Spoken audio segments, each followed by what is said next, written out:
Welcome to Speducation. I am your host, Brandon Reed, and if this is your first time to the channel, a special welcome to you. The purpose of my channel is to help educate individuals that may not know a lot about special education. I try to break it down so that it's simpler to understand. And over the next couple of weeks, we're going to be talking about IEPs. And if you weren't here for my last video, an IEP is an individualized education plan, and it can be a little overwhelming because there are a lot of parts to it. So we're going to break it down into different parts, and each week we're going to look at a few different parts of the IEP.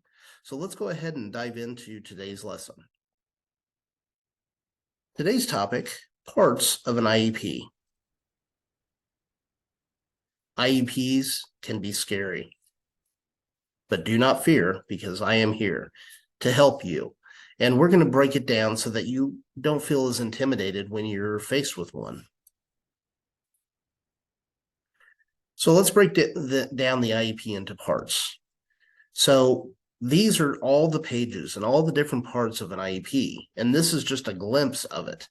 Some IEPs can be as long as 28 pages. Some can be as small as 12 pages. It depends on the individual and the types of services that they need. That's why it's called an IEP, an individualized education program. No two IEPs are the same. So the purpose of the conference, that's the first section that we're going to be talking about. So when we hold an IEP case conference, we generally talk about what is the purpose of this conference. And the first thing that we need to do is we need to write down the effective dates. That basically means that when are we holding the conference and when do we need to revisit the IEP? And generally, they're about a year long. So if we were to start today, August 23rd, 2023, then this IEP would be good until August 23rd, 2024. And the file date is when we file the IEP. So that way it all lines up. When we have a case conference, we also need to make sure that we put the date.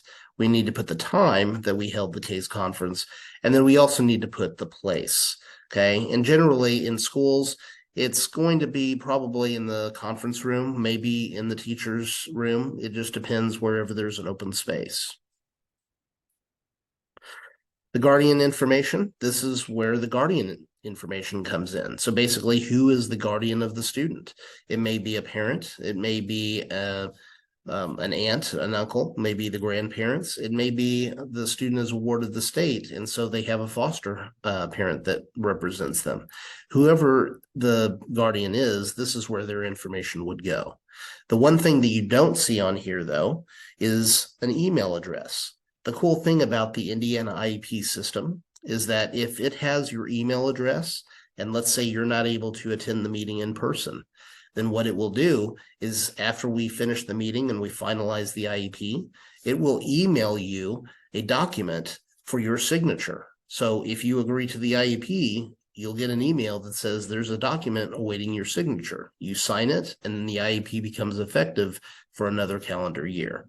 Sometimes that doesn't always happen because, again, the system sometimes glitches, but oftentimes that's the case. That's what happens, is that you'll get an electronic signature. And a lot of people just think it's spam and ignore it, but it's not. So the purpose of the case conference, this is where we talk about what the purpose of the case conference is. Is it an annual? And generally, that's going to be the case 90% of the time. If the student is moving in from another school district, then we have to do what's called a move-in conference, okay? And then we also have to put the enrollment date when the student enrolled, because there are timelines with this. An annual case conference must be held within one calendar year of the student's IEP. A move-in conference must be held within 10 days of the IEP of the student enrolling. A initial case conference usually has to happen within about 50 days because that generally is the amount of time that the student is being tested and we're collecting data. And then we have to set up a case conference to determine if the student has a learning disability. And if they do, does it interfere with their learning? So do they need an IEP? Then, of course, you have revise IEP without a meeting, which means that if the parent is okay with us going ahead and making changes without actually having a meeting, that's what we choose. But this is mainly the purpose of the case conference. We have to choose one of these. And it's okay. There could be multiple choices. It could be an annual and a move-in. It could be an annual, a move-in, and a transition conference. It could be a revision and a transition conference. Sometimes there are multiple purposes for having a case conference.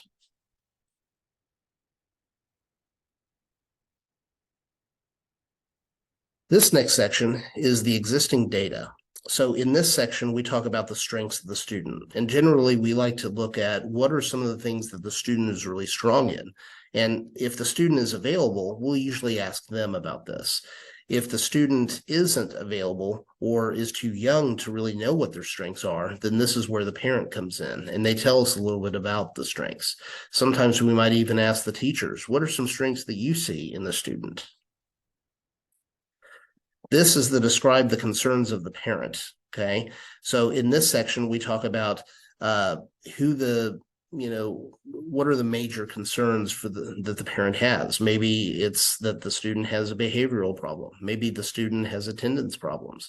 Maybe the student has difficulty with turning work in, or maybe it's something related to reading comprehension or decoding or mathematical skills.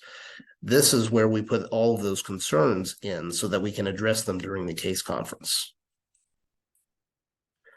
The response to instructional strategies and research-based interventions, okay, only for meeting purposes of initial evaluation. So generally, you're not going to see this part of the IEP because unless it's an initial case conference where we're determining what types of services the student needs and whether they need an IEP, you'll see this. But if you don't see this, then that means that the student already has an IEP. Student growth, progress monitoring data. So in an IEP, this is where we generally put the goals, and we talk about how the student is progressing towards their goals. We might even include some data, such as testing data, to determine whether or not the scores that they got on their Lexile, which is a reading score or reading level, relates to the goal or not. But this is generally where we're going to put the progress on their goals.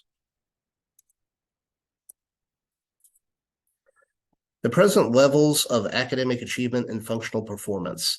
This is where we put down what their grades are in class. We might also put down their test scores as well. But we also try to include, at least I try to include, teacher comments on how the student is doing in school. Because as a special ed teacher, I'm not able to be in 12 different places at once. So I have to rely on instructional assistants to help out with that. And I also have to rely on the teachers to give me feedback on how the student is doing. But however they're doing, whether I have to find that through the grade book or if I have to go through the teacher, I'm going to put that information in this section of the IEP.